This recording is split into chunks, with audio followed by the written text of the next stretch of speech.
This Torah class is brought to you by TorahAnytime.com. What? We're coming out of Chust. We were in Munkatch. A few words about the Minchas Eluzar. Reb Chaim Eluzar Shapiro. We mentioned he was the son of Tzvi Hirsch Shapiro, the author of the Darkei Tshuva, who was the son of Reb Shlomo Shapiro, who wrote the Shem Shlomo.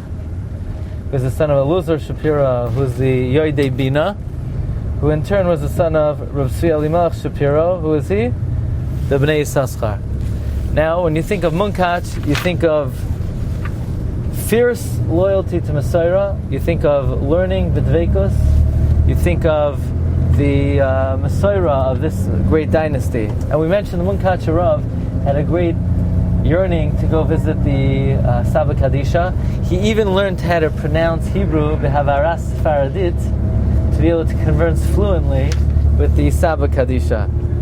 Now, the Rebbe's parents, the Minchas Eluzar's parents, were childless for over 6 years. On the last day of Pesach in 1871, Reb Tzvi Hirsch, the Darkei Tshuva, he comes to the Divrei Chaim of Sanz for a bracha. The Divrei Sanz says, "You will have children." Now, he had one child, Minchas Eluzar. So Minchas Eluzar took that to mean that if the Divrei Chaim said you're going to have children, it meant you're going to have children and grandchildren. And that is why, by the way, the Minchas Eluzar himself did not have children for many, many, many years.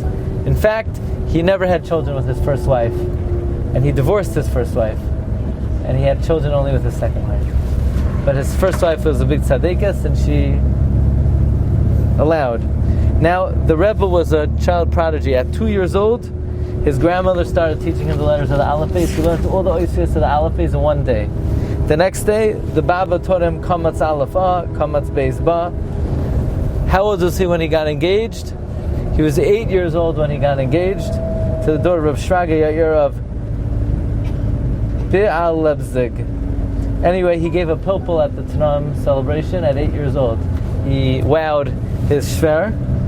At 10 years old, he had already a chibur of Chidushei Torah on Bar Mitzvah and Tefillin, which became the basis of one of his Sfarim called Ois Chaim. Now, in the year 1893, the Shem Shlomo passed away, so the Darkei Tshuva became the Rav in Munkatch, and the Minchas Eluzar at a very young age was given official capacity as a Dayan, and so forth. 1906, he's married for how long? 20 years. No children.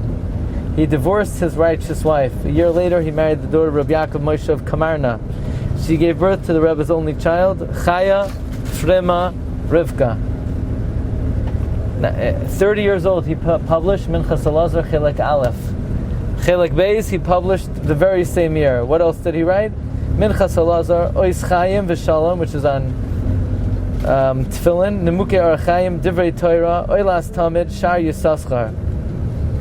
One of the things that he allowed to be written on his tombstone was he wrote many fine volumes.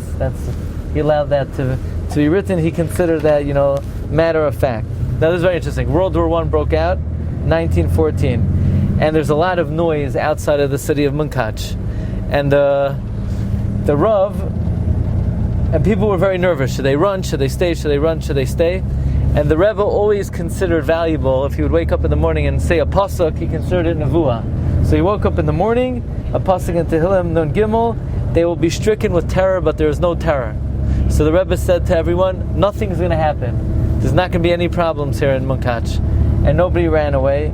And he gained great renown because all the outskirts of Munkatch were hit very hard, and Munkatch wasn't touched. Again, a short while later, the armies were coming, and the Minchas Eluzar said nothing's going to happen. So even the Ukrainian army came to the Minchas Eluzar. You're telling us nothing's going to happen? He said nothing's going to happen. Taka, nothing happened. So that really, his renown spread far and wide with these predictions. And now people coming to the Rebbe with Pidya Nefesh. He didn't take money from people. Can you imagine? It's the Rebbe. Not only that, for the poor people, he would collect money for the poor people.